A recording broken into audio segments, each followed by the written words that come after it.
Bueno, ¿cuántos están listos para escuchar la palabra del Señor?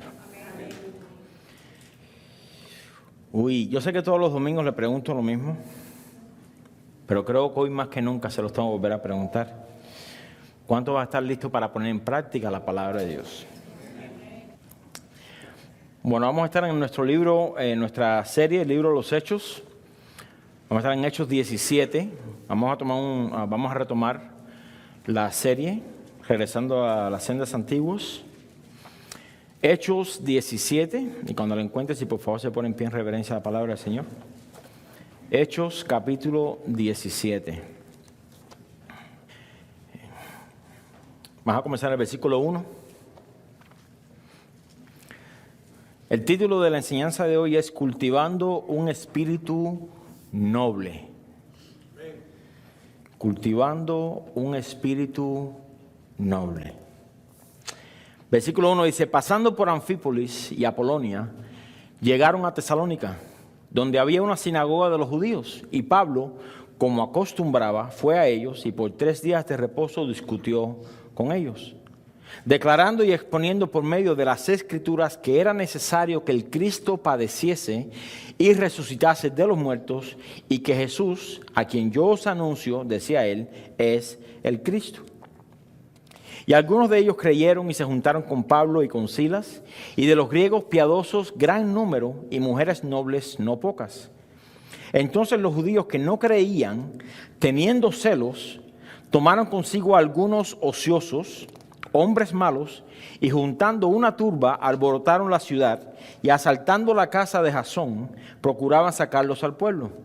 Pero no hallándolos, trajeron a Jasón y algunos hermanos ante las autoridades de la ciudad, gritando, estos que trastornan el mundo entero también han venido acá, a los cuales Jasón ha recibido, y todos estos contravienen los decretos de César, diciendo que hay otro rey, Jesús. Y alborotaron al pueblo y a las autoridades de la ciudad, oyendo estas cosas. Pero obtenida fianza de Jasón y de los demás, los soltaron. Vamos a orar. Padre, te damos gracias, Señor, en este tiempo que nos das. Damos gracias por el tiempo en la alabanza, en la adoración. Gracias por la administración del Espíritu Santo, Señor. Gracias porque va en línea con lo que tú has puesto en mi corazón esta tarde, compartir con tu pueblo. Señor, te pido que tú me ayudes a simplemente exponer tu palabra fielmente, y te pido, Señor, que tu Espíritu Santo pues haga en nosotros como quiera hacer, como debe hacer, Señor. Nos exponemos, Señor, en esta tarde para que tú crees en nosotros y cultives en nosotros un corazón, un espíritu noble, Señor. Nos ponemos en tus manos y te pedimos todo esto, Padre, en el nombre poderoso de Jesús. Amén. Amén. ¿Se puede sentar? Bueno, la semana antepasada, dentro de esta serie, el libro de los Hechos, estuvimos viendo un resumen del capítulo 16, donde Pablo y Silas se encontraban en la cárcel a causa de la predicación del Evangelio. Y cómo es que Dios, abriendo las puertas de la prisión y quebrando las cadenas de las manos de todos los presos, tenía un plan mucho mayor que el simple hecho de librar a sus siervos de la prisión. Y este plan de parte de Dios consistía en la salvación de toda una generación. Y esta era la generación del carcelero, el cual, viendo que todas las puertas habían sido abiertas, temiendo que todos los presos habían huido, se iba a matar. Pero Pablo, ¿qué hace? Le grita en alta voz y le dijo, no te hagas ningún mal, pues todos estamos aquí. Y yo creo que esta es una lección que muchas veces, dentro de este contexto de la historia, nos puede pasar de largo. La lección es que tenemos que aprender a esperar los tiempos de Dios, ¿sí o no? La lección es que tenemos que aprender a esperar los tiempos de Dios. Dios no trabaja de acuerdo a nuestro horario.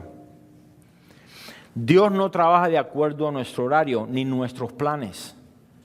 Dios está en otra dimensión. Como diríamos nosotros en Cuba, está fuera de liga, está mucho más allá de lo que nosotros podemos pensar.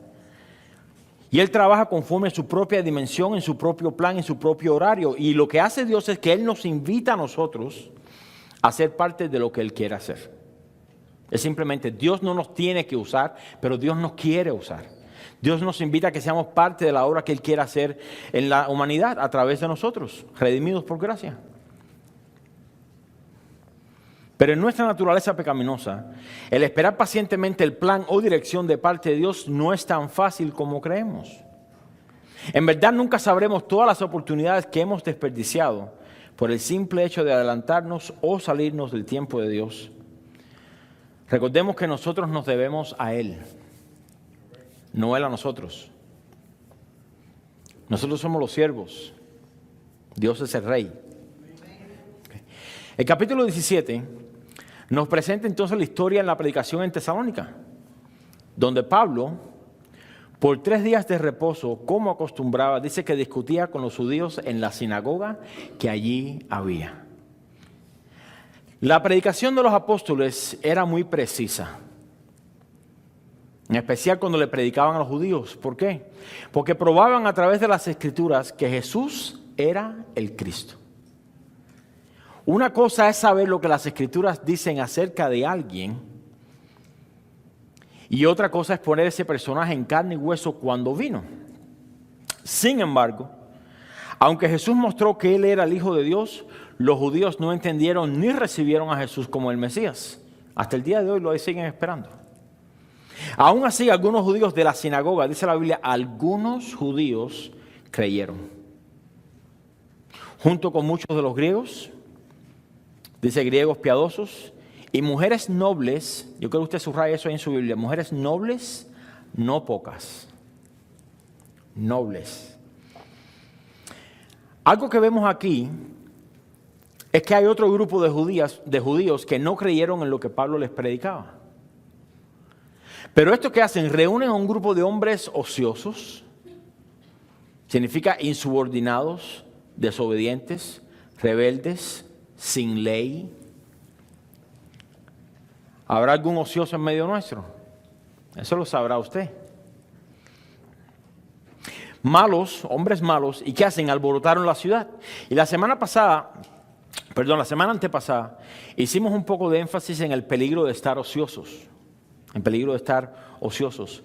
Porque los ociosos, como no tienen nada más que hacer, son los que se entrometen en chismes, causan división y son herramienta útil en las manos del enemigo. Si usted es humilde, a ver, ¿cuántos humildes hay aquí? Si usted es humilde, será usado por Dios. Se lo voy a volver a repetir. Si usted es humilde, será usado por Dios. Si usted es ocioso, será usado por Satanás. Bien sencillo, ¿no? Bien sencillo. En medio de este alboroto, ellos asaltan la casa de Jasón porque creían que Pablo y Silas y el grupo que había ido se encontraban en la casa de ellos en ese momento. Pero yo creo que usted note aquí la motivación de los judíos. La motivación de los judíos era los celos que los muevan a formar a esta turba. Celos. Voy a preguntar, ¿habrá algún celoso en medio nuestro? No estamos hablando de celos por la palabra de Dios, estamos hablando de celos por la verdad. ¿Celos a qué? Bueno, este celo no es el celo por las cosas de Dios, por hacer las cosas conforme a la Escritura. No tiene nada que ver con el celo de la casa de Dios. ¿Recuerdan cuando Jesús fue al templo? Y estaban la gente ahí pues haciendo negocios y vendiendo las palomas y todo por sobreprecio, haciendo gran ganancia. Jesús dijo, el celo de tu casa, ¿qué? Me consume. ¿Y qué hizo? Dice la Biblia que hizo un látigo y empezó a sacar a todos. La gente, algunos dicen que le dio el latigazo a la gente. No. Golpeaba las mesas violentamente y las volteaba. Ese era el celo por la casa de Dios, por la santidad de la casa de Dios, pero este no es el celo de estos judíos. Este celo se debía a la prosperidad del ministerio de los apóstoles en aquella región, porque la mano del Señor estaba con ellos. El hecho de que algunos de los judíos, muchos de los prosélitos son gentiles convertidos al judaísmo, y mujeres nobles se convirtieran al Señor y abandonaran el judaísmo, era algo que ellos no podían tolerar. Se nos están yendo los diezmos y las ofrendas. Esto sucede también hoy. Por tal razón, traen a Jasón y otros hermanos ante las autoridades y los acusan, escuchen, de la verdad. No vinieron con mentiras, los acusaron de la verdad. Estos trastornan el mundo entero. ¿Y qué estaban haciendo los discípulos del Señor? Trastornando el mundo entero. Yo me quiero detener en esa palabra, trastornar. Porque el Evangelio no hace otra cosa que trastornar. Nosotros, por ejemplo, en Cuba nosotros tenemos un significado de la palabra trastornar que es diferente. Para nosotros trastornar es como una calamidad. Estoy trastornado porque pasó tal cosa. El Evangelio no es otra cosa que trastornar la vida del que lo recibe. Ahora voy a dar el significado de lo que es, para que no me mire con cara de pescado en tarima, ¿no?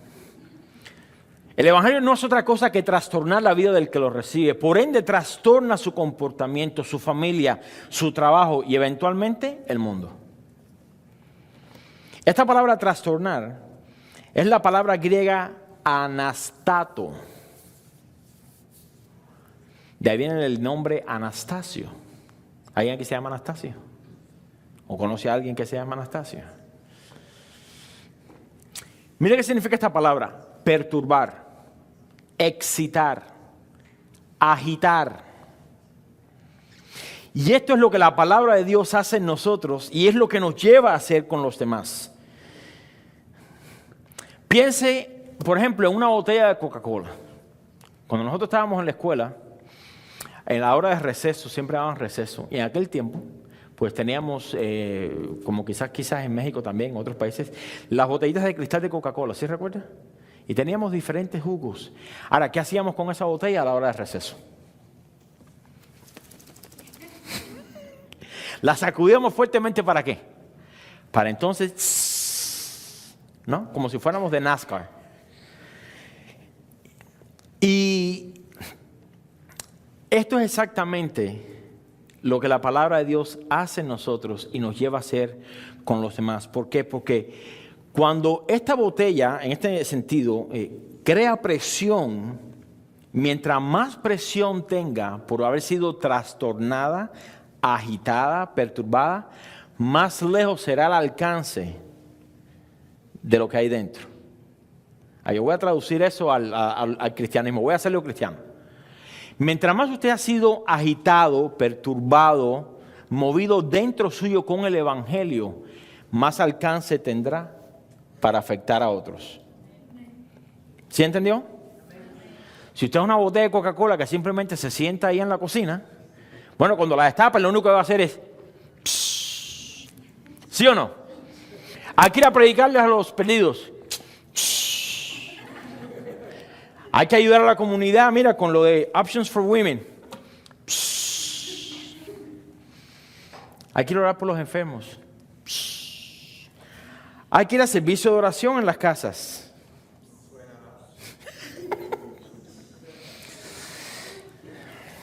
Hay que ir temprano a la iglesia. No hay trastorno dentro nuestro. Pero eso es lo que la Biblia hace en nosotros. Esto es lo que sucede en la vida de aquellos que sus vidas han sido trastornadas por el poder de la palabra de Dios.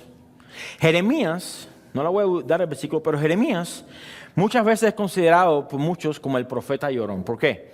Porque veía la maldad del pueblo, no se querían arrepentir y eso causaba en una tristeza. ¿Usted piensa que había bullying ahora? ¿Usted no piensa que Jeremías pasó por mucho bullying en aquel tiempo? Él decía, yo prefiriera quedarme callado. Pero hay un fuego adentro de mí que no me deja estar callado. ¿Qué había sucedido con Jeremías? Jeremías había sido trastornado con la palabra de Dios. No podía quedarse callado. Lo mismo sucede cuando nos convertimos al Señor. El Espíritu Santo viene a morar dentro de nosotros y ¿qué hace? Trastorna nuestras vidas.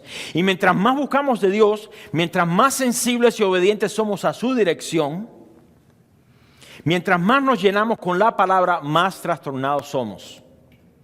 Más trastornados somos. Jesús incluso dijo que si un día estábamos siendo perseguidos o ante las autoridades, no se preocupen por lo que han de decir en ese momento. Porque yo les voy a dar qué hablar en ese momento. ¿Por qué? Porque el Espíritu Santo mora dentro del creyente como ríos de agua viva que saltan para vida eterna. Y en el momento que usted abre la boca, ¿qué sucede? Lo que sale es palabra de Dios. No quejas ni sugerencias. Palabra de Dios. ¿Usted quiere saber de qué está llena una persona? Simplemente mira de lo que habla. La Biblia no se equivoca. De la abundancia del corazón. Los profetas trastornaron la vida de la nación de Israel. Juan el Bautista trastornó la vida del rey Herodes. A él no le interesó que el rey Herodes era el rey Herodes. Le dijo, la mujer que tiene no te es lícita, es la mujer de tu hermano. Quizás hoy, si tuviéramos esa posición, hubiésemos dicho, no, ¿cómo le voy a decir? Me van a perseguir.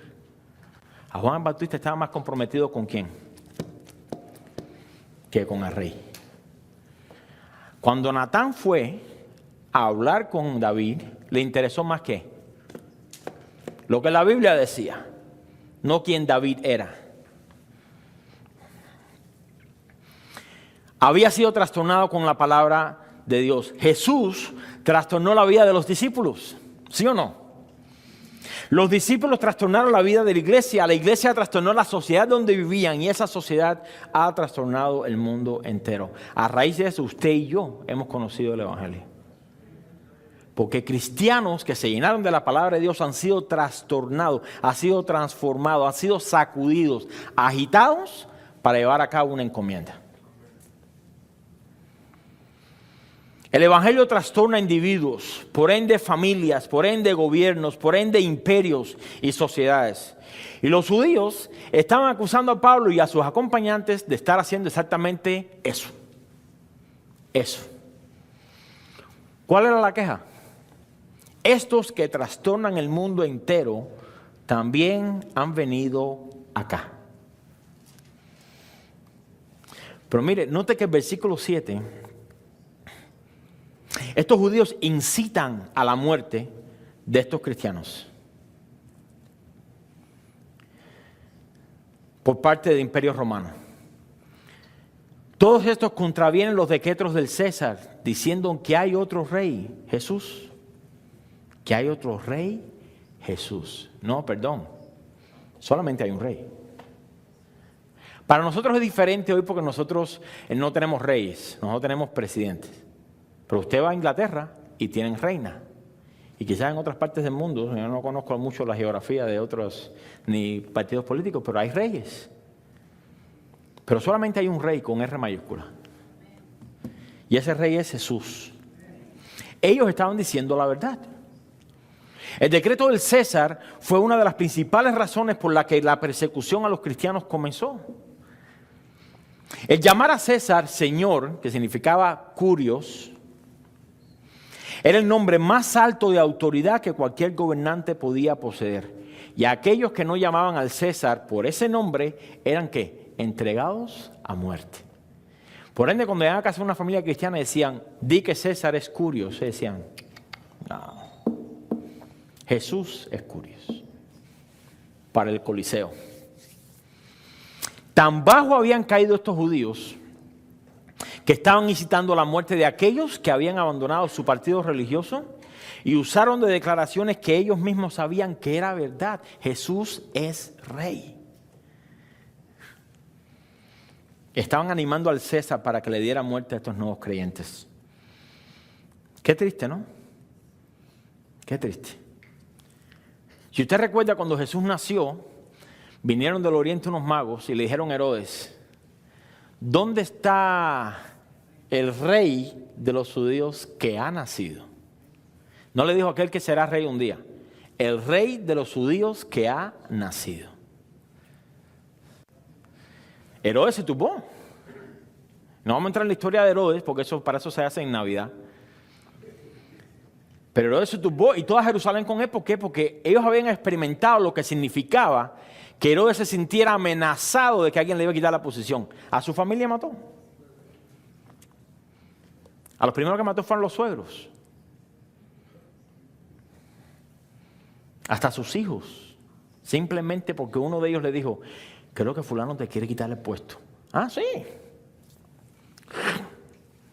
Por tanto, Jerusalén dijo, se tuvo el rey, aguántate, que lo que viene es...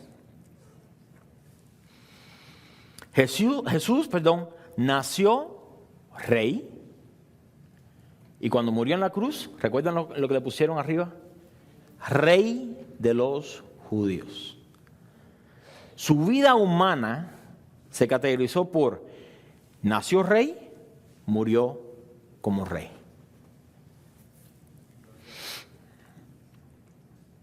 Solamente hay un rey.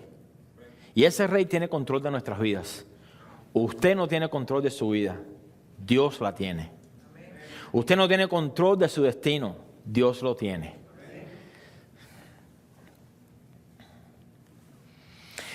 Las autoridades, escuchando estas acusaciones, no encontraron delito alguno en ellos, y después de haber obtenido, dice la Biblia, fianza o seguridad de parte de Jasón y de los demás, los soltaron.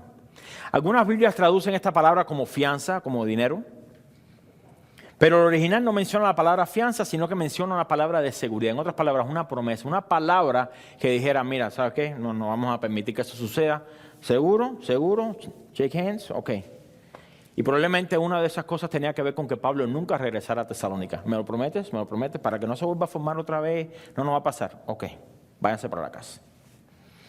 El hecho de que Jasón y los demás hubiesen obtenido la libertad por medio de fianza o seguridad no garantizaba para nada la seguridad de Pablo, porque los judíos todavía estaban llenos de celos. Llenos de celos. Celos, malditos celos.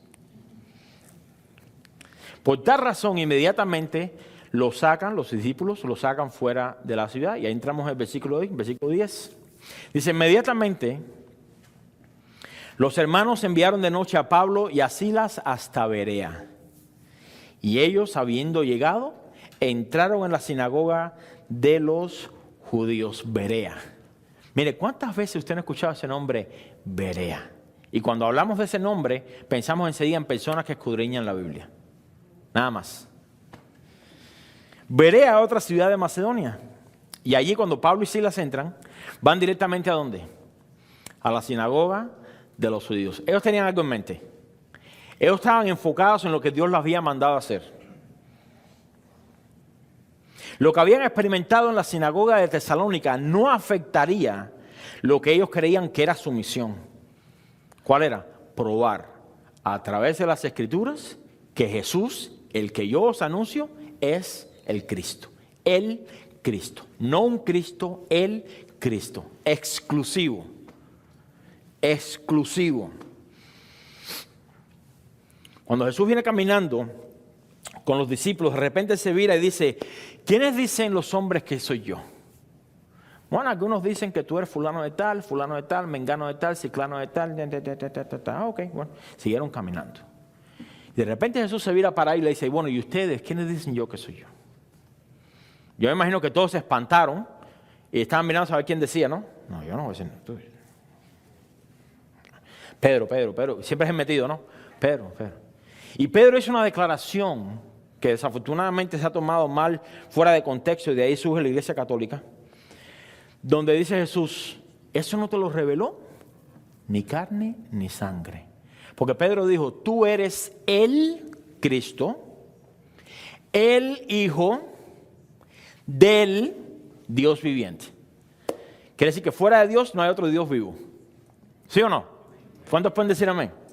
Y gracias a que Dios es un Dios de vivos y no de muertos, tenemos un futuro asegurado en sus manos. Vida eterna. Probar a través de las Escrituras que Jesús era el Cristo. Y esto fue lo que hicieron.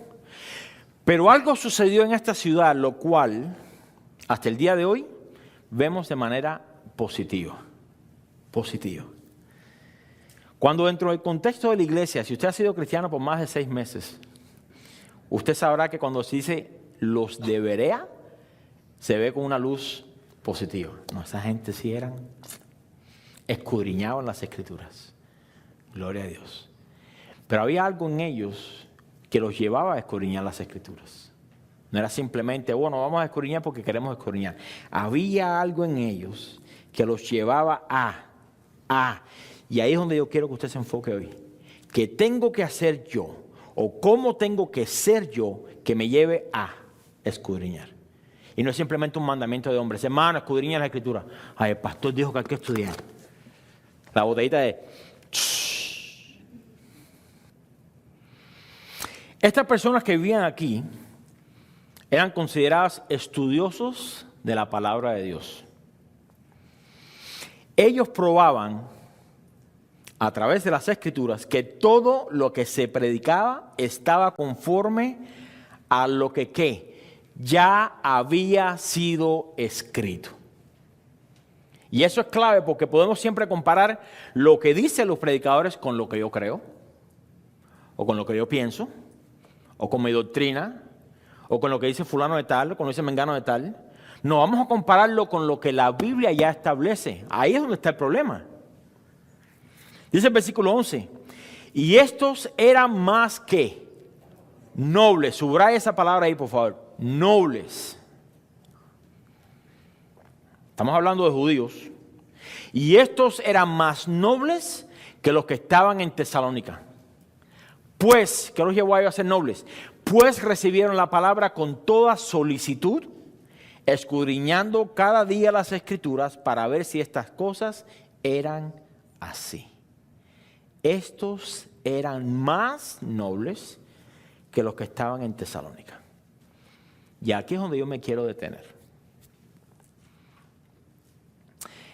La palabra que se menciona aquí es la palabra noble. Noble. Y cuando pensamos en alguien noble, dos significados salen a relucir. Número uno, se le califica de noble a una persona que es ingenua, tranquila, sin maldad, buena. Entienda lo que estoy diciendo, esa es la descripción que el mundo da. Nosotros como cristianos entendemos que nadie es bueno, que nadie es humilde. ¿Me entiendes? Pero esta es la descripción que el mundo da. Cuando las personas dicen, ay, es que él es tan noble. ¿Alguna vez le han dicho eso a usted? Ay, es que él es tan noble o bueno. Significa una persona fácilmente convencida o manipulada. No, es que lo manipularon, es que es tan noble, no tiene maldad. ¿A quién no tiene maldad? Es una persona que no causa daño a los demás. En sí mismo no hay motivo alguno para sacar ventaja de alguien y es de carácter pasivo. Pasivo. Eso es lo que el mundo cataloga como una persona noble. Noble. También noble es aquella persona que tiene un rango de autoridad, especialmente en los tiempos de los burgueses, dentro de una comunidad, dentro de un reino. Estos habían alcanzado una buena posición política dentro del pueblo. Por lo general, esta posición de nobleza era heredada de los padres o de la línea familiar. Era una herencia. El nombre cargaba con mucho peso y tal persona era destinada para estar en esa posición de renombre. Piensa en Herodes. ¿Cuántos Herodes usted ve en la Biblia? Herodes el Grande, Herodes no sé qué. Y todos están relacionados, porque era una sucesión de liderazgo. Pero fíjese lo que dice, incluso en el versículo 4 de este capítulo, leemos lo siguiente. Y algunos de ellos creyeron y se juntaron con Pablo y con Silas. Y de los griegos piadosos, gran número, y mujeres que nobles, no pocas. Estas mujeres estaban casadas con hombres en tal posición de autoridad o nobleza. De cierta manera, ambos de estos significados son virtudes que se heredan. ¿Entiende eso? De cierta manera, ambos de estos significados son virtudes que se heredan. El carácter muchas veces copia de los padres. Mire, si usted viene aquí a la iglesia y usted dice, no, yo, gloria a Dios, soy tan humilde, y después yo veo a sus hijos cómo se portan, créanme que usted no es tan humilde. Porque los hijos son una copia, y aún así versión mejorada, de los padres. Quiere decir que si su hijo se porta así aquí en la iglesia, ¿cómo se portará usted en su casa?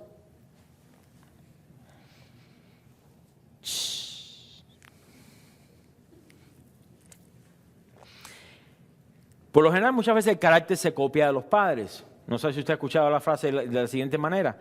Él es tan noble, es igualito ¿a quién? ¿A qué ponemos? ¿A la mamá o al papá? A la papá. Es igualito al papá. De la misma manera se hereda la posición social en muchos lugares hasta el día de hoy. Pero la nobleza de estos judíos que se habla aquí eran más nobles. No era una nobleza hereditaria. No era una nobleza hereditaria. La palabra usada aquí es la palabra griega eugenos. Significa nacido de buen nombre o de posición social. De aquí se deriva la palabra castellana ingenuo. Ingenuo, una persona ingenua es una persona que es fácil de engañar. Fácil de engañar. Pero este capítulo 17, versículo 11, esta palabra se usa con otra, en conjunto con otra palabra, lo cual incita o lleva a una comparación entre hombres. Se usa la palabra eugenesteros. Yo no le voy a hacer un examen de griego al final de la enseñanza. Pero se usa esta palabra porque dice que estos judíos eran más nobles que los que estaban en Tesalónica. Esa es la comparación. Y esto no habla de un carácter heredado, ni de una posición social heredada, sino que tiene que ver con la disposición del corazón de ser noble. Se lo voy a volver a repetir. Si le está luchando con el sueño, despiértese. No habla de un carácter heredado, ni de una posición social heredada, sino que tiene que ver con la disposición del corazón de ser noble. Le digo una cosa, el hecho de que usted luche por mantenerse despierto es una marca de nobleza en el corazón. Una cosa es heredar algo por lo cual usted no trabajó y otra cosa es adquirir algo a medio de trabajo. La nobleza de estos judíos no se debía ni a su raza, ya que todos eran de la misma línea, descendientes del mismo lugar. Todos ellos eran considerados hijos de Abraham. Pero eran considerados más nobles por el simple hecho de que recibían la palabra predicada con solicitud y escudriñaban cada día las Escrituras para ver si esas cosas eran así. Lo que hace a estos judíos nobles no es ni su conocimiento, presta atención, lo que hace a estos judíos nobles no es su conocimiento, no es su heredad, no es su carácter pasivo, más bien fue la disposición de su corazón de recibir la palabra y escudriñarla. Si Dios nos hiciera nobles de esa manera. Un detalle importante aquí es que la palabra que recibían era solamente el día de reposo. Quiere decir una vez a la semana. Pero ellos pasaban el resto de esta semana indagando lo que se había enseñado y asegurándose de que estaba en línea con lo que ya estaba escrito. Si traemos esto hoy a la iglesia del día de hoy, usted a lo mejor está escudriñando lo que la Biblia dice con lo que yo digo hoy domingo.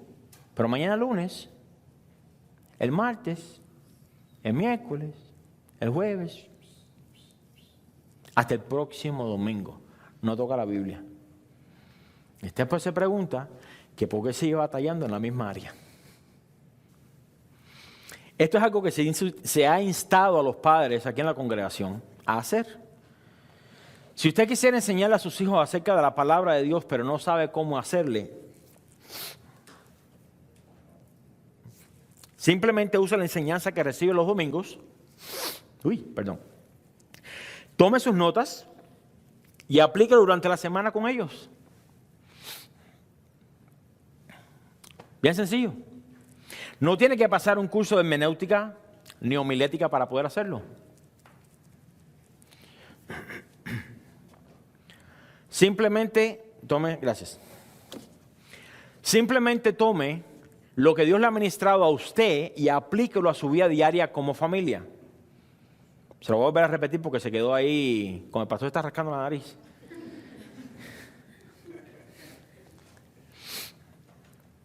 Si usted quisiera enseñar a sus hijos acerca de la palabra de Dios, pero no sabe cómo hacerle, simplemente use la enseñanza que sea los domingos.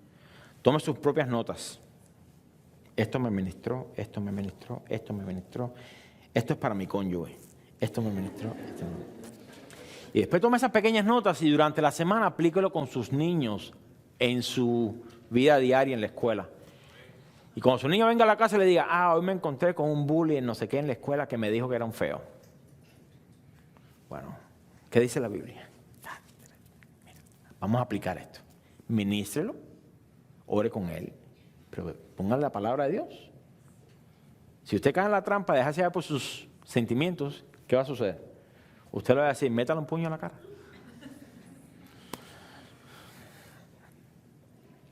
Pero quiero que notemos que esa nobleza se debe también en parte a la disposición que ellos tuvieron de recibir la palabra enseñada. Recibir la palabra enseñada. Dice el verso 11 que recibieron la palabra con toda, ¿qué? Solicitud. Con toda solicitud. Yo quería haber pasado y terminado, haber hablado de Pablo en el Areópago. No, pero ahí me quedé estancado en este versículo. Porque hay mucho material aquí que no podemos pasar. Todo este versículo está entretejido de una manera que nos hace ver que no basta ser noble. Escuchen, no basta ser noble. No basta escudriñar las Escrituras, no basta recibir la palabra de Dios, no basta hacerlo con solicitud. Debemos poner todo esto en conjunto para que entonces surja el efecto que Dios quiere causar en nosotros. Esta palabra solicitud viene del griego, ahí viene otra, protumia, protumia. Y eso tiene que ver con el sueño. Ya se despertaron, ¿eh? Esta palabra protumia significa adelante. Tumia o tumus significa mente. Significa solicitud, buena voluntad, buena disposición. Significa preparar la mente de antemano para recibir algo hablado.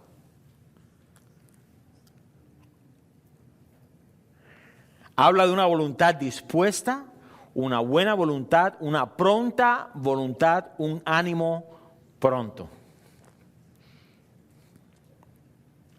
Si entiendo este versículo correctamente, entonces para poder llegar a ser nobles como los de Berea, una pregunta, ¿cuánto les gustaría ser nobles como los de Berea? Hay 3, me lo imaginé. Amén. Bueno, quizás ese es el problema. ¿Cuántos quieren ir al cielo? Gloria a Dios.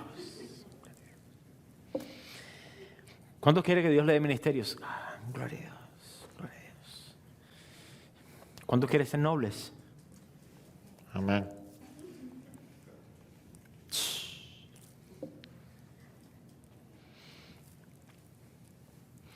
Para poder llegar entonces a ser nobles como los de Berea, tenemos que estar dispuestos a ser solícitos en cuanto a cómo escuchar la predicación de la palabra de Dios. Significa que en el momento, vamos a hablar del domingo, que es el momento, es más, vamos a hablar desde el sábado. El sábado. No, pastor, el sábado es el día de la playa, es el día de la familia, es el día de limpiar, es el día de no sé qué. Use el sábado como usted quiera usarlo. Pero un buen domingo comienza con un buen sábado. Hace mucho tiempo enseñé acerca de esto, es una sugerencia, no es una doctrina.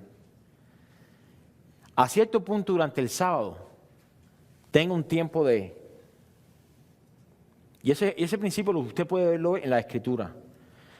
Antes del día de reposo, cuando las mujeres fueron a la tumba a buscar a Jesús,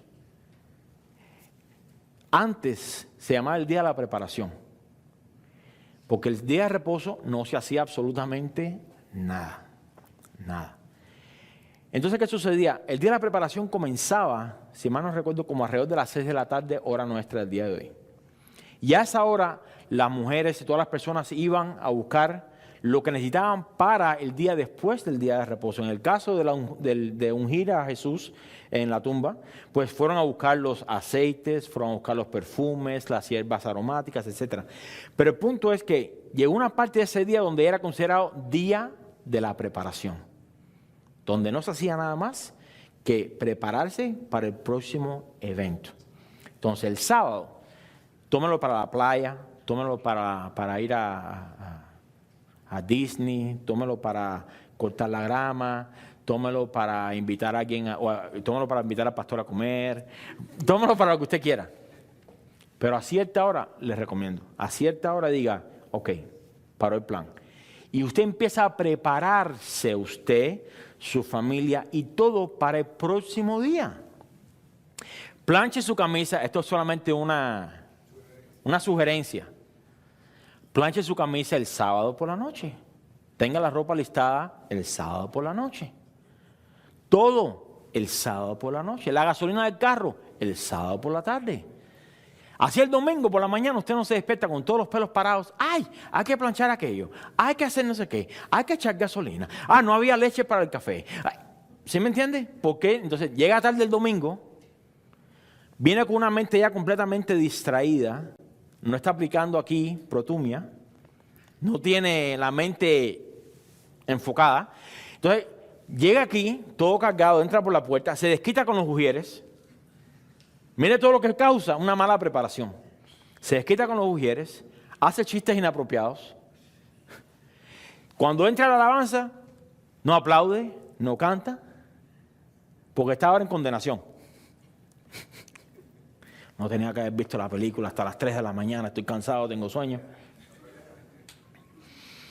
Cuando llega la predicación, entonces ¿qué sucede? Ya tiene sueño.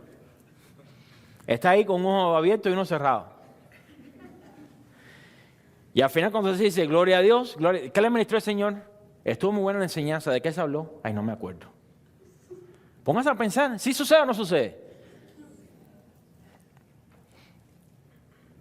Lo que hace a estos griegos nobles era que recibieron la palabra como protumia, con solicitud. Se preparaban de antemano de decir, lo que voy a recibir hoy no viene del pastor, no viene del apóstol, no viene del profeta, no viene del hermano, no viene de la hermana, no, viene de Dios.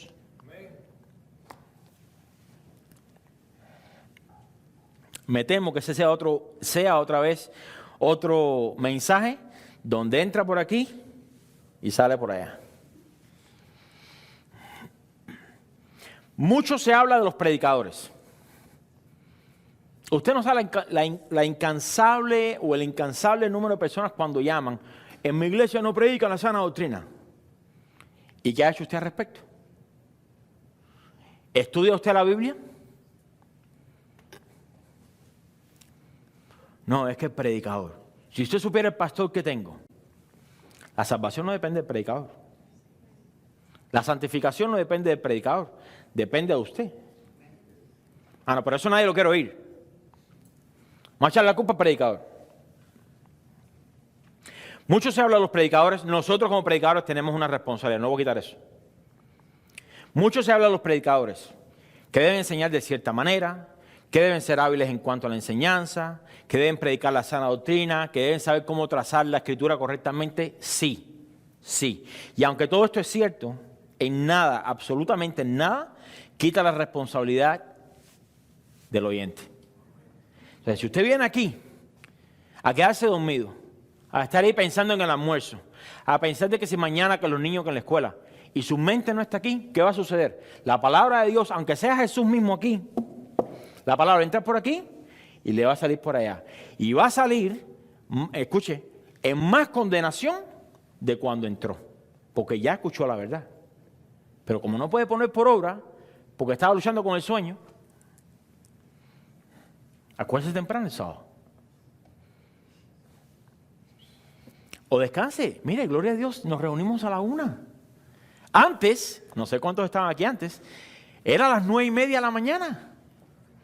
Yo recuerdo, por ejemplo, que Lucila y Antonio una vez le dijeron a mi esposa, no, si nosotros levantamos a los niños a las 6 para estar a tiempo en la iglesia, y no llegaban tarde, y viven a 1 hora y algo de camino. Perdona que los puse como ejemplo. Pero estoy seguro que si se acostaran a las 4 de la mañana viendo televisión, o películas, o viendo la pelea de Canelo, eso fue idea de Alejandro, pues llegan aquí con la mente turbada y cansados. Por tanto, salen de la misma manera o peor que como entraron. Aunque todo esto es cierto, de que los predicadores tenemos una responsabilidad delante de Dios, en nada quita la responsabilidad al oyente. Y creo que esto es un mal dentro de los cristianos del siglo XXI, especialmente en nuestros días. Tenemos mucha información en los medios de comunicación. Tenemos Facebook. En Facebook seguimos a no sé cuántos predicadores, a no sé cuántas iglesias. Tenemos SoundCloud, ahí podemos escuchar todo tipo de predicadores. Se ha vuelto como un buffet cristiano. Me gusta escuchar a fulano de tal. Pastor, lo escucho todo el día, gloria a Dios. Pastor, todo el día escucho a fulanito de tal, gloria a Dios. De todo lo que escucha, ¿cuánto pone por obra? Yo no quiero saber cuántas predicaciones usted se escucha al día. Dígame mejor cómo le ministró el Señor y cómo ha cambiado en eso que Dios le ha ministrado. Hay mucho material en el internet, hay mucho material acerca de Dios. Y corremos el grave peligro por tener tanto material, tantas opciones. Escúcheme bien, Casa de Oración Florida, escúcheme bien. Corremos el grave peligro de aferrarnos a cierto tipo de predicación, a cierto tipo de doctrina, a cierto estilo de enseñanza que nos puede llevar a desechar la palabra de Dios cuando no la recibimos de parte de esos otros medios que son nuestros favoritos. Desafortunadamente.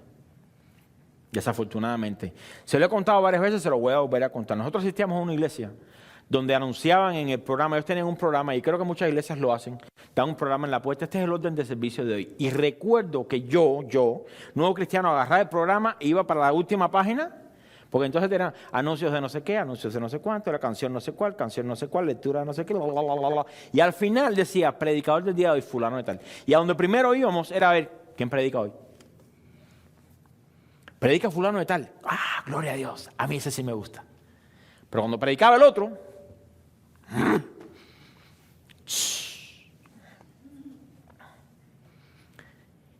y corremos el peligro nosotros, escuche, de desechar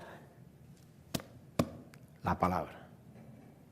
En el momento que usted dice, a mí no me gusta ese predicador, aunque predique la palabra, usted está corriendo el peligro de ¿qué? Desechar a Dios, no al predicador, a Dios. Y eso creo que vivimos dentro de un mundo, dentro de una sociedad que le fascina el entretenimiento. Mientras me mantenga entretenido, estoy bien. Si el pastor es dinámico, si me mantiene ahí entretenido, gloria a Dios. ¿Sabe qué? Por la iglesia no se trata acerca de eso. Y cada pastor tiene su gracia y cada pastor me enseña a su manera. Pero predicamos la misma palabra. Y tenemos que aprender a enamorarnos entonces ¿de quién? De la palabra, no los predicadores. No los predicadores. Los predicadores son falibles. ¿Sí entendió? La palabra de Dios es infalible, es inerrante.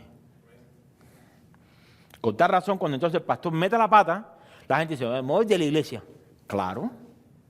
¿Por qué? Porque tu mirada siempre estuvo en que estabas enamorado del pastor. ¿Entiendes lo que estoy diciendo? A veces yo me pregunto, ¿cómo es que algunos que llevan menos tiempo entre nosotros han crecido más rápido que otros que llevan mayor tiempo? ¿Nunca se ha preguntado eso? Todos reciben la misma palabra cada semana. Yo no le predico un mensaje dividido a cada uno. A ver, Ariel, ¿qué quieres que te predique hoy? No, yo creo que me prediques de... Ok. A ver, Jorge, ¿qué quieres que te predique hoy? No, yo creo que me predique hoy de la paz y la felicidad. Ok, gloria a Dios. A ver, Carmen, ¿de qué quieres? No, yo creo que me prediques de la venida de Cristo. No, el mensaje es para todos el mismo. Para todos el mismo. Reciben el mismo estudio durante la semana, ¿sí o no? Todos. En algunas casas, pues, avanzo más que en otras. Pero es el mismo contexto. Cantamos las mismas alabanzas. Participamos de la misma oración congregacional y en las casas. ¿Por qué entonces la diferencia en cuanto a la madurez? ¿Tendrá que ver con el predicador? ¿O con los predicadores? ¿Con los pastores? Creo firmemente que tiene que ver con la solicitud, pretumia, con la cual reciben la palabra de Dios. Entonces, no caigan en la trampa de pensar que todo es responsabilidad del predicador. Es difícil, ¿no?, cuando ponen la responsabilidad en nuestras manos. Mientras podamos culpar a alguien, pues, gloria a Dios. Es nuestra naturaleza. Siempre pensar que es la culpa de alguien más. No, es que usted no sabe, usted no entiende. No, claro que no. Entonces, no caiga en la trampa, escuche, no caiga en la trampa de pensar que todo es responsabilidad del que enseña, del que predica. Cada uno de nosotros es responsable de preparar nuestra mente y corazón para recibir lo que Dios tiene para cada uno de nosotros, independientemente de quién lo enseña. ¿Sabe cuál es el peligro? Y he visto en muchas iglesias, es que viene fulano de tal, invite a todo el mundo y se hace como un evento. No, ven a escuchar la palabra de Dios. ¿Quién va a predicarle? Que predique. Irrelevante. Irrelevante. Juan el Bautista, llamado por Dios, que era una voz que clama en el desierto. No dijeron, no, es Juan, el que se viste medio raro, pero ese. No. ¿Quién era Juan? Una voz. Una voz que clamaba, preparad el camino del Señor. A Dios no le importaba si Juan era un buen predicador, elocuente, si hablaba con finura, si tenía educación. Era fiel al mensaje, ese que quiero usar yo. Y mientras las personas que estén predicando, ya sea aquí donde sea que usted escuche, sean fieles al mensaje, usted tiene la responsabilidad de escuchar lo que Dios dice. Realmente le voy a ser sincero, no esperaba muchos amén en esta predicación. Así que vaya conmigo a Hebreos 4, por favor. Hebreos 4, versículo 12. Para muchos cristianos este pasaje es conocido. Hebreos 4, 12. ¿Ya lo tiene? Dice, la Biblia dice la versión de la iglesia del día de hoy, o el Evangelio del siglo XXI. Porque el predicador es vivo y eficaz. Porque el predicador predica sana doctrina. Porque la palabra de Dios es viva y eficaz. Y más cortante que toda espada de dos filos. Y penetra hasta partir el alma y el espíritu, las coyunturas y los tuétanos. Y discierne los pensamientos y las intenciones del corazón. No, pero se pone mejor todavía, versículo 13. Y no hay cosa creada que no sea manifiesta en su presencia, antes bien, todas las cosas están desnudas y abiertas a los ojos de aquel a quien tenemos que dar cuenta. Usted y yo daremos cuenta. No hay escape de eso. A ver, Saúl, ¿qué hiciste con lo que te di? No, Señor, el pastor que me diste. La tenía agarrada conmigo. No, él va a dar cuentas porque lo que Dios le ha delegado a él. De cómo él lo reciba, eso es problema de él, no es problema mío. Mi trabajo como pastor es darle a usted lo que la Escritura dice.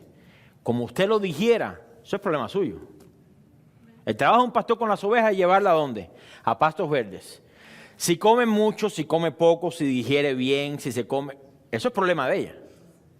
¿Sí o no? Ese es problema de ella, eso no es problema mío. Yo hago mi trabajo. Pero las ovejas también tienen su trabajo. Y por cada cosa que haga o que se trague, va a dar cuenta. No, es que ese predicador me fascina. No es tan recto en la doctrina, pero, ay, pastor, ¿tiene una unción? Ok. Y después uno se pregunta, ¿por qué está pasando por tantas situaciones? ¿Cuál será la raíz de la inmadurez? ¿Está tragando todo lo que le dan? Claramente, los predicadores tienen sus diferencias en cuanto a cómo enseñan. Yo estoy haciendo esto y no quiero que piensen, aunque parece que el énfasis es el predicador o la enseñanza, pero yo quiero que usted piense en los de Berea, porque ellos recibieron lo que estaba escrito y lo midieron con lo que estaba aquí. A ellos el que traía el mensaje no les interesaba. Irrelevante. Si era Pablo, si era Silas, si era Timoteo, si era Pedro, si era Juan, si era Felipe, que fuera. Que se predicó tal cosa. ¿Sabes qué dice la Escritura? ¿Va de acuerdo? Va de acuerdo. Señor, ¿cómo aplico eso entonces a mi vida? ¿O no? Si usted se entera que un pastor no está viviendo de una manera recta, en el momento que el pastor se para aquí a predicar, automáticamente, ¿qué usted hace? Desecha. ¿Sí o no? Eso es natural. Eso es natural. No tiene carácter. Y eso sí va en mano con eso. Pero, ¿y qué tal si Dios quiere usar a un burro? Entienda lo que le estoy diciendo. Para decirle su palabra. O a un borracho afuera. ¿Nunca le ha pasado? Donde alguien fuera que no es cristiano le ha dicho algo, usted dice, wow, eso vino de Dios. Pero no es que a lo mejor esa persona no tiene el carácter moral para hablarnos. Yo creo que hay un error grande cuando la gente dice, no, es que él nunca ha vivido eso. Jesús nunca tuvo hijos, pero habló de los hijos. Pablo no se menciona con hijos, pero habló del matrimonio. No necesariamente uno tiene que estar casado para hablar del matrimonio, ¿sí o no?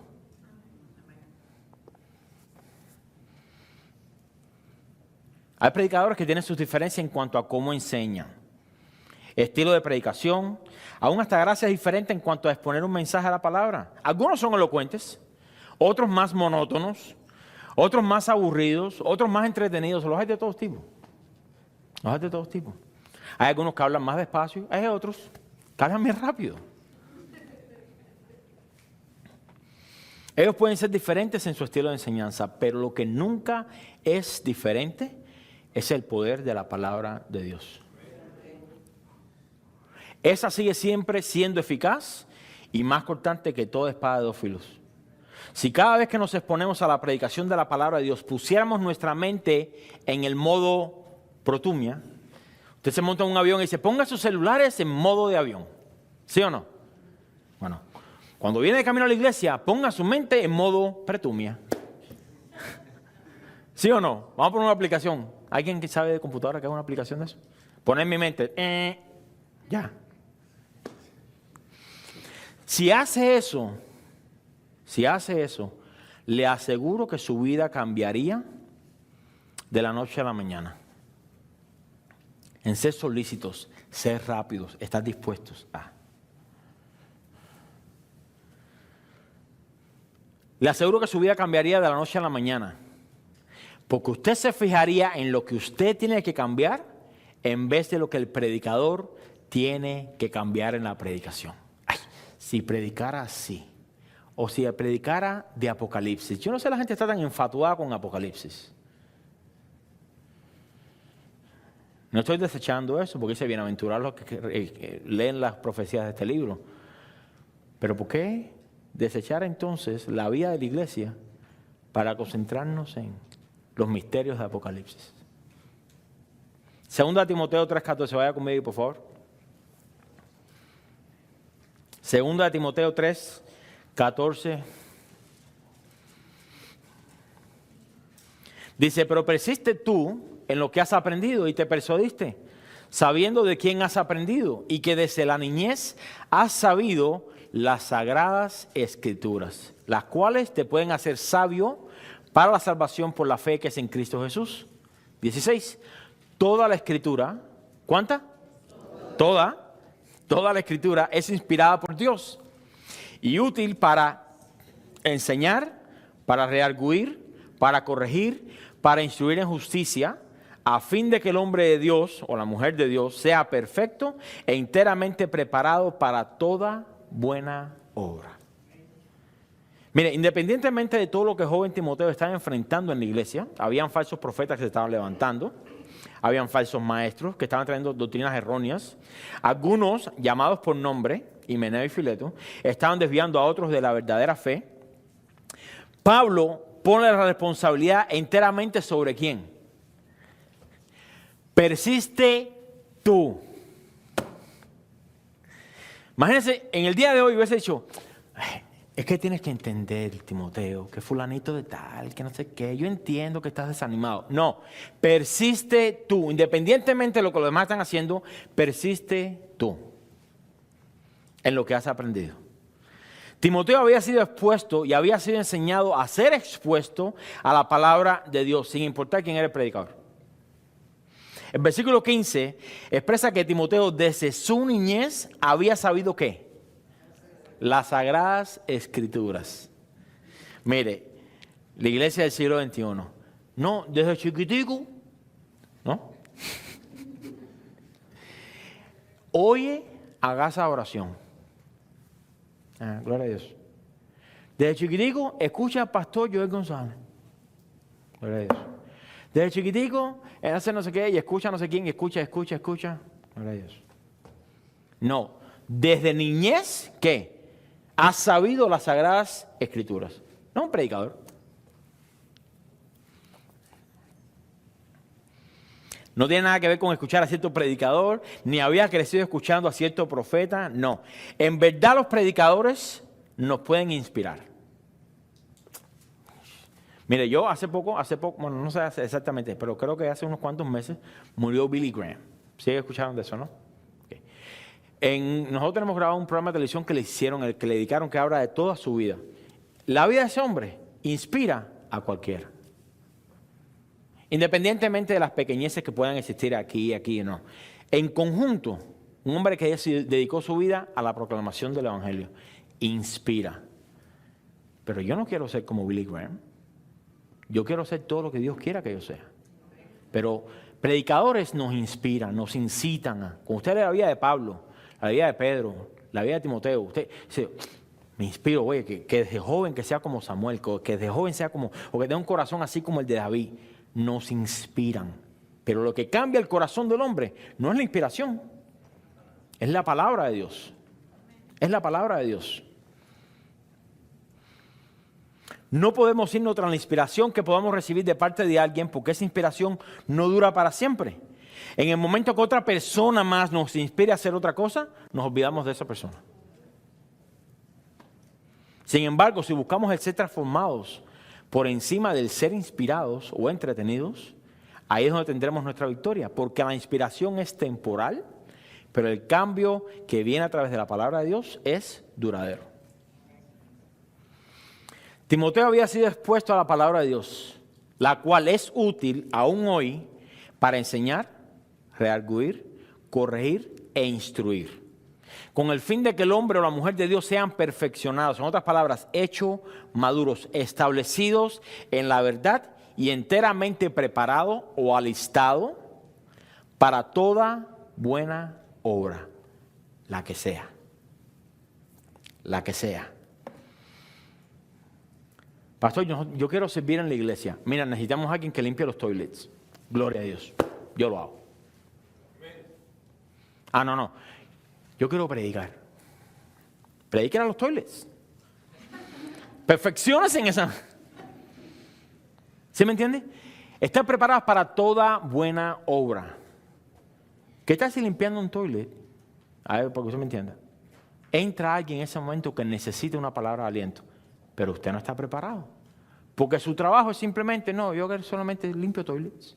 No dice enteramente preparado para toda buena obra. ¿Qué tal si Dios creó ese momento para que tal persona que no se atrevería a venir con el pastor por alguna razón o motivo, usted entra ahí y usted dice, no hermano, te veo cargado, ¿qué pasó? No, me siento así, déjame orar por ti. Y Dios le da una palabra de situación para ese hombre.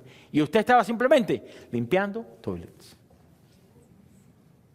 No, pero como yo quiero ser predicador, yo quiero ser enviado a las naciones, la oportunidad se fue. Podemos decir que Timoteo era un joven noble, y es lo mismo que pretendo en esta tarde que usted entienda. Llegar a la madurez espiritual requiere de una preparación de la mente y el corazón de antemano a la exposición de la palabra. Si usted espera sentarse ahí y a ver cómo van los primeros 15 minutos. Hoy la prédica va a estar buena. Ahora sí voy a prestar atención. Usted que está fallando. Usted que está, mire, das un tiro en el dedo del pie. Si usted viene para que Dios le dé palabras para usar con otro hermano, si usted viene con la intención de que Dios transforme a su cónyuge o a sus hijos, si usted viene porque quiere adquirir más conocimiento, si usted viene para comparar predicadores o doctrinas, sinceramente le digo que está perdiendo su tiempo y corre el peligro, escuche bien, de que su corazón se endurezca cada vez más, que se expone a la palabra de Dios sin la intención de aplicarla para usted mismo. Usted empieza a perder la sensibilidad a la voz de Dios. Y después está diciendo, Señor, pero tú no me hablas. No, Dios te habla. Lo que pasa es que tus oídos han sido tan ensordecidos por tanto tiempo que has ignorado que ya no sabes discernir entre Dios y lo que no es de Dios. En vez de cultivar un espíritu noble, cultivará un espíritu de arrogancia. ¿Por qué? Porque creerá que todos necesitan cambiar algo, menos usted. No, gracias a Dios, yo estoy firme. Gloria a Dios. El cultivar un espíritu noble requiere de arduo trabajo de nuestra parte, pero la ganancia es muy alta como para darle poca importancia. Podemos ver la diferencia en el resultado de aquellos que recibieron la misma palabra. Unos simplemente la recibieron y otros la recibieron con solicitud. Regrese conmigo al versículo 12 de Hechos 17, por favor. Dice, así que creyeron, ¿cuántos de ellos? Muchos de ellos. Muchos de ellos. Y mujeres griegas de distinción y no pocos hombres. Y no pocos hombres. ¿Qué diferencia hay aquí entre los judíos nobles y los judíos religiosos? En Tesalónica, algunos de los judíos creyeron. Versículo 4. Pero en Berea dice que creyeron muchos de ellos, juntamente con mujeres de distinción y muchos otros hombres. Lo que hizo la diferencia entre estos dos grupos no fue la predicación, ni el predicador. Fue la disposición del corazón de recibir con toda solicitud la palabra implantada. Eso es lo que hace la diferencia. Ellos escucharon con una mente centrada y preparada de antemano lo que el predicador había de exponer. Podemos ver entonces que el crecimiento espiritual de toda persona depende de ¿quién? De sí misma. De sí misma, en su gran mayoría, sin quitar la responsabilidad que la predica. Tanto gentiles como prosélitos habían escudriñado la palabra predicada por Pablo y al descubrir que era cierto lo que enseñaba, eso produjo una gran cosecha de almas. Gran cosecha de almas.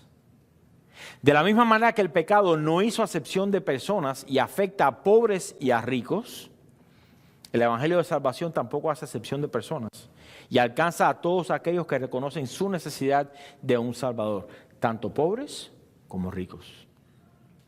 Hablando aquí de estas personas de buen testimonio, habla acerca de personas que tenían una buena reputación dentro de la comunidad, personas respetables.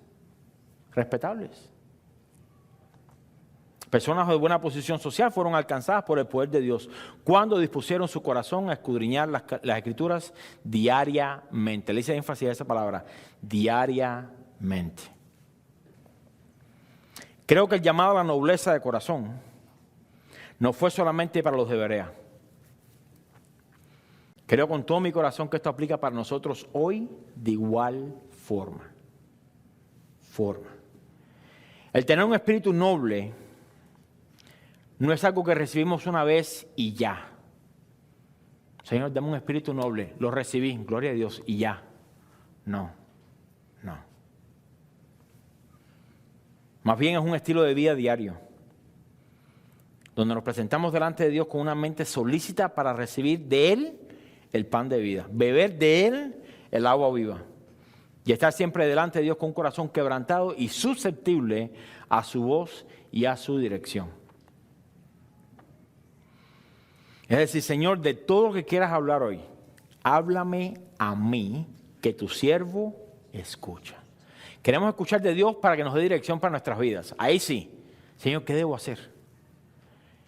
¿Debería trabajar aquí? ¿Debería mudarme para allá? ¿Debería casarme con fulano o con fulana? Debería. Pero no tenemos el mismo ímpetu o no tenemos la misma solicitud en decir, Señor, ¿qué quieres que cambie? Yo creo, vamos a ser honestos, yo creo que no tengo mucho que cambiar ya, gloria a Dios. Pero si algo tengo que cambiar, muéstrame. Usted se sorprenderá cuántas cosas todavía aún tiene que cambiar. Y eso es lo bonito de Dios. Que mientras más tú te acercas a Dios, más cuenta te das de todas las cosas que tienes que cambiar. Y gloria a Dios por eso. Ahora, los que se alejan de Dios son los que menos ven las manchas en sus ropas. ¿Sí o no? Si alguien viene caminando desde allá desde de la calle, yo puedo quizás discernir, por ejemplo, voy a poner un ejemplo. Voy a poner aquí a Antonio. Digo, Antonio viene con una camisa media clara. Me dijo, Antonio se viene acercando más y digo, no, creo que tiene un diseño de cuadros. Pero mientras Antonio se va acercando, digo, no, pero la camisa tiene cuadros verdes, azules y grises. Y mientras se va acercando, digo, no, pero espérate, el material de la camisa es tal y tal y tal. Y mientras más se va acercando Antonio, puedo decir hasta ni siquiera, no, pero es que está hecha de poliéster. Y es de tal talla, porque está ahí. Así es con nuestro pecado, así es con nuestro proceso de santificación. Mientras más nos acercamos, más nos damos cuenta, espérate, tengo que cambiar tantas cosas. Yo pensé que estaba ya bien. Yo pensé que había superado la barrera del hombre bueno.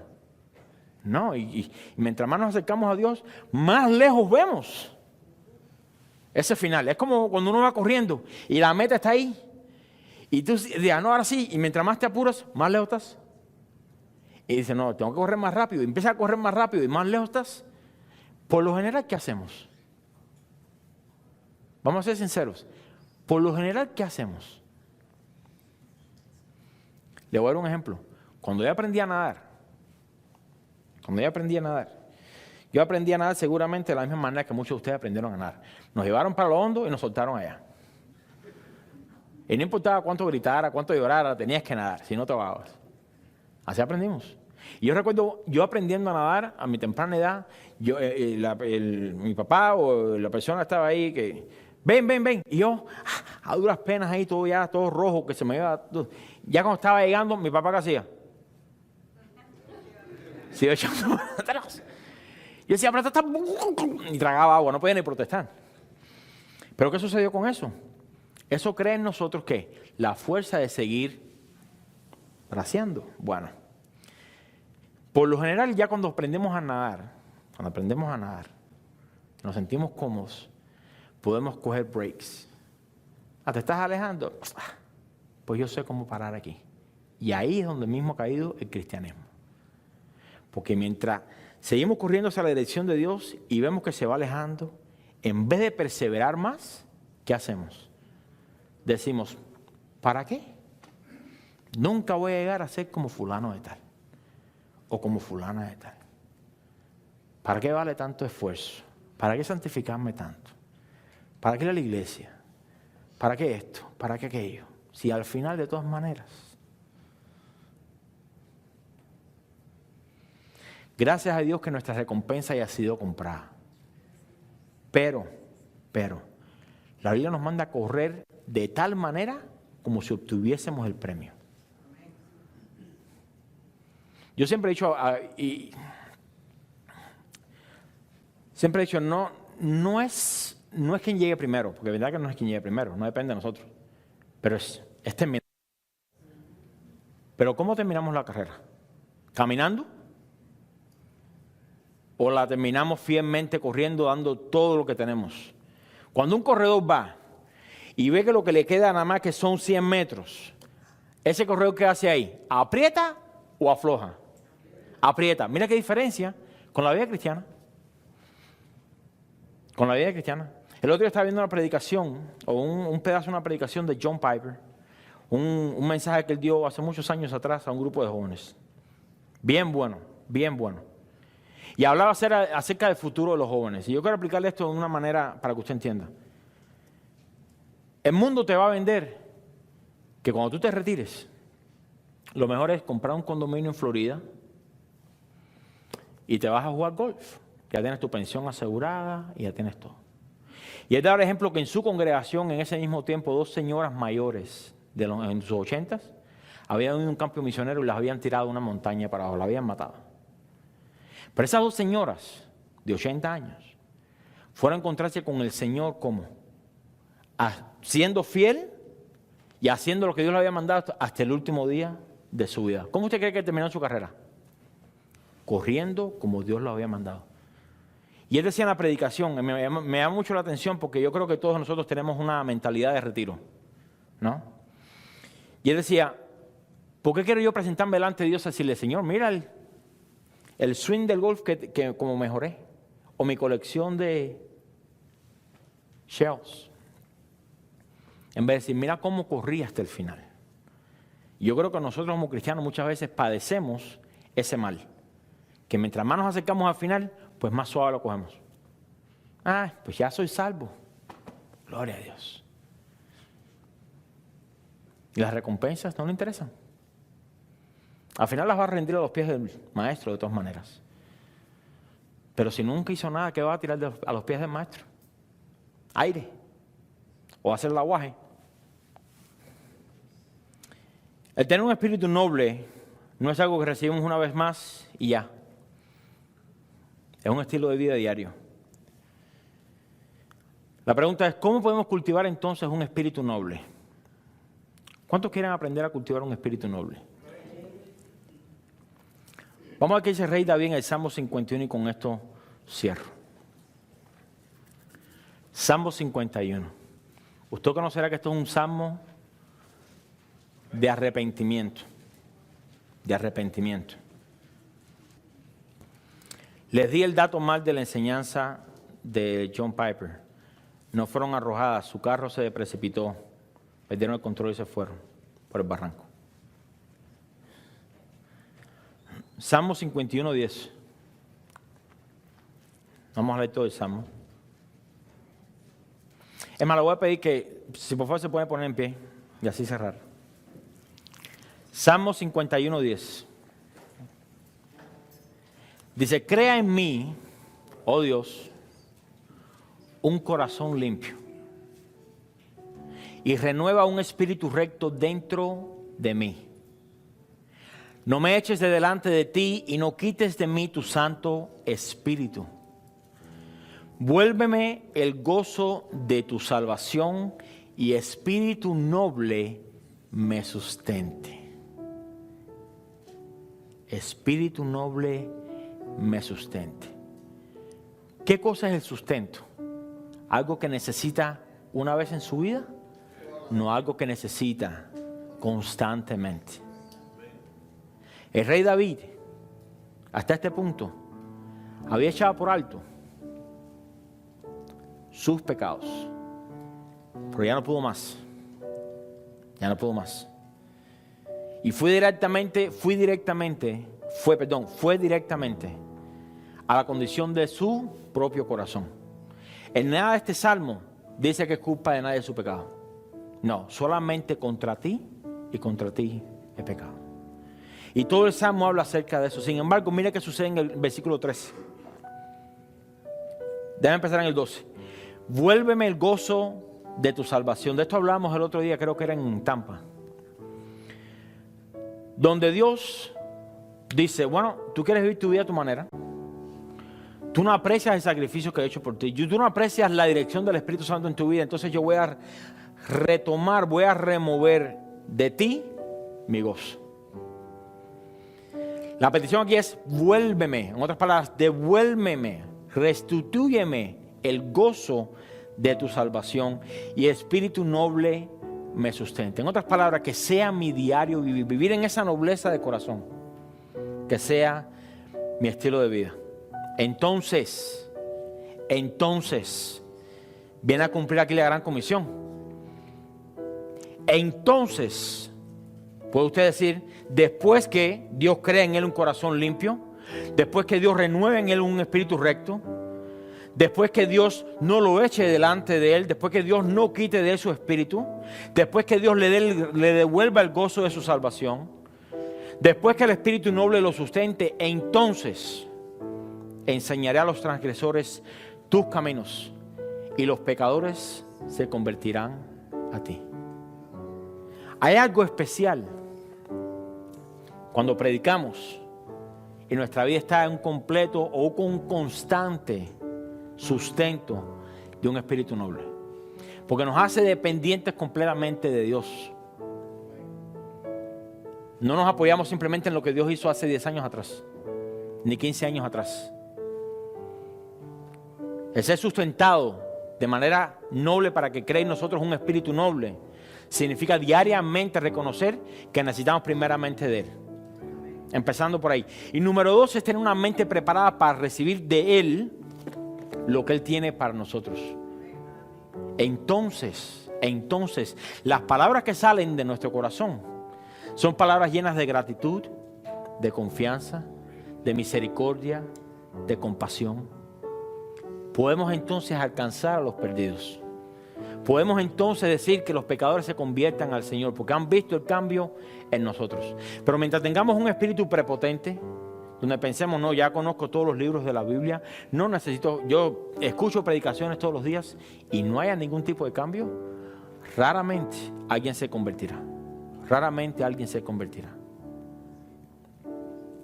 Entonces yo le insto en esta tarde a que haga esto su petición. Desde el Salmo 10 desde el versículo 10 hasta el versículo 12. ¿Lo leería conmigo? Dice: crea en mí, oh Dios, un corazón limpio y renueva un espíritu recto dentro de mí. No me eches de delante de ti y no quites de mí tu Santo Espíritu. Vuélveme el gozo de tu salvación y espíritu noble me sustente. Vamos a orar. Padre, te damos gracias, Señor. Damos gracias por tu palabra. Damos gracias, Señor, por tu Espíritu Santo, que nos guía hacia toda verdad, que apunta la luz de tu palabra en nuestros corazones, de manera individual. Verdaderamente, Señor, no tenemos a dónde ir, no tenemos a quién culpar. Solamente cada uno de nosotros somos responsables de nuestra propia santidad. Y te pedimos, Señor, en esta tarde que tú nos perdones por haber desechado nuestra responsabilidad. Hemos copiado al primer Adán, donde culpó directamente a Dios, la mujer que tú me diste. Pero yo te pido, Señor, que hoy tú nos des ese deseo, que tú nos vuelvas al gozo de tu salvación.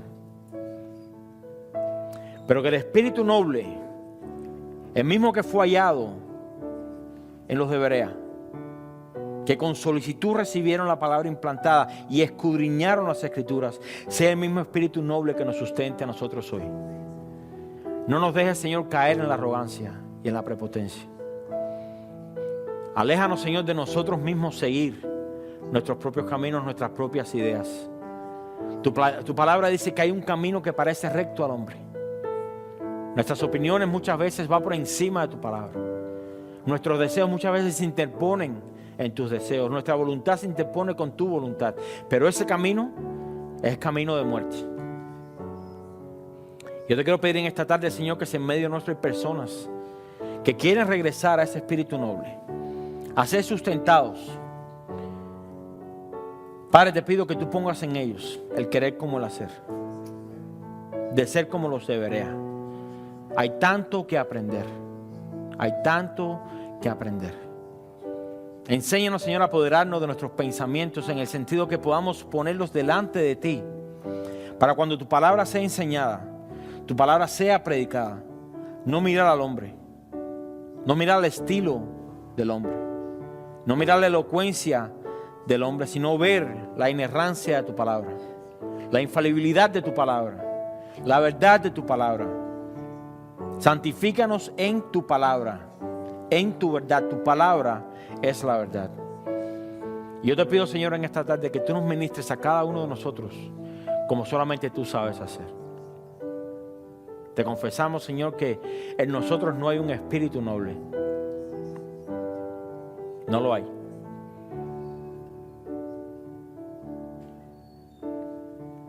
Y necesitamos desesperadamente